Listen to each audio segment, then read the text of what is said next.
بسم الله الرحمن الرحيم، والصلاة والسلام على أشرف المرسلين سيدنا محمد عليه أفضل الصلاة والسلام.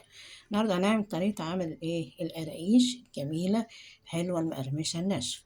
عبارة عن كيلو دقيق، باكو خميرة، ونص باكو بودر، خلاص، ورشة ملح، ومعلقتين سكر.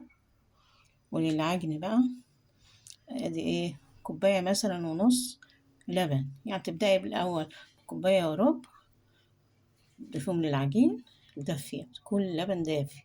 خلاص، نص كيلو سمنة أو زبدة على زيت.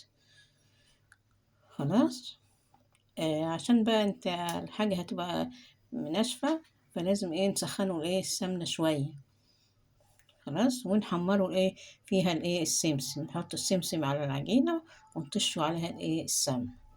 خلاص، يبقى الكيلو العيش عايز له نص كيلو سمنة أو أقل، لو عايزاها ناعمة يبقى نص كيلو، عايزاها خشنة شوية خلاص هتحطي أقل من نص كيلو، يعني كوبايتين إلا كده. خلاص، يلا بينا ن- إيه نعمل الكلام ده هو مع بعضين. خلاص، طبعا هتسيبي العجينة تخمر ترتاح، بعد كده بعد ما تعجنيها تسيبها تخمر، وبعد كده تقطعيها وتشكلها زي ما انت عايزة بقى القراقيش اللي انت عايزاها.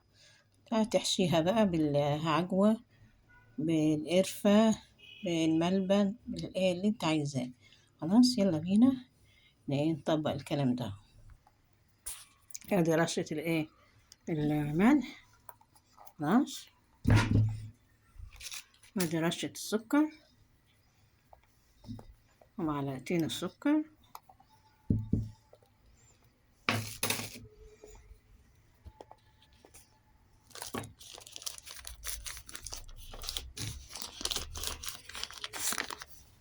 وادي البودر.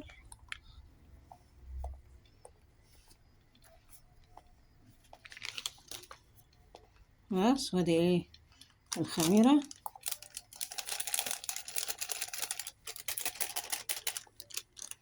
هنقلب كله بقى مع بعضه، ونحط السمنة الأول، نحط السمسم.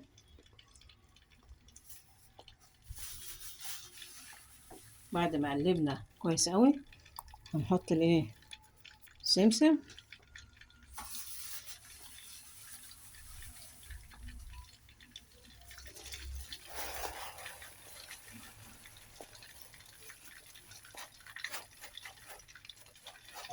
يعني نحط 8 كيلو بتاع كده يعني.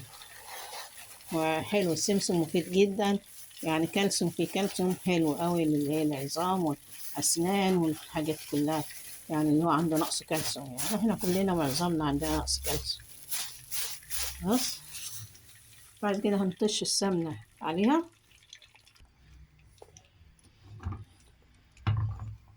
ادي السمنة قدحناها شوية وسخناها شوية، ماشي، عشان دي كده هتدي طعم جميل والقراقيش. شايفين المرتة؟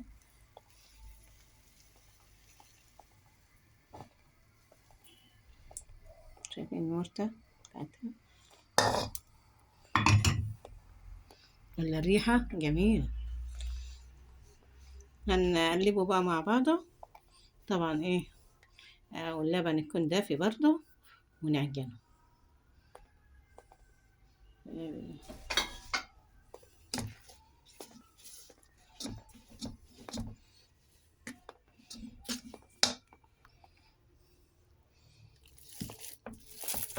نعجنوها بقى كويس، ندمجها كويس مع بعضيها كده. خلاص،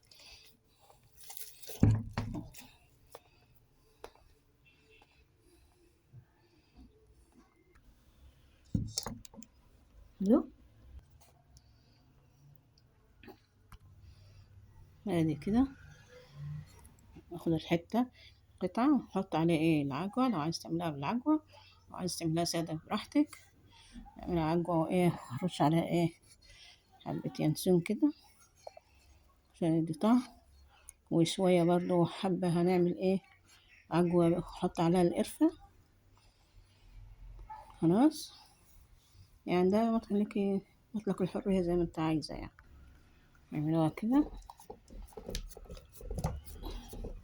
بالطول بقى اللي انت ايه عايزاها، في الايه في الطول يعني القرقوشة قد ايه. خلاص، وادي الايه العيش اهي حطيتها، هحطها بقى ايه في الفرن. ماشي، وادي الايه مقالها سودا ليه كده، الشكل النهائي ايه للقرايش. مش عارفة اديها ضلمة ليه كده. يلا دمتم لنا سالمين، كل سنة وانتم طيبين، متنسوناش بقى أي حاجة. مع السلامة، لكم منا أجمل منى وأرق التهاني.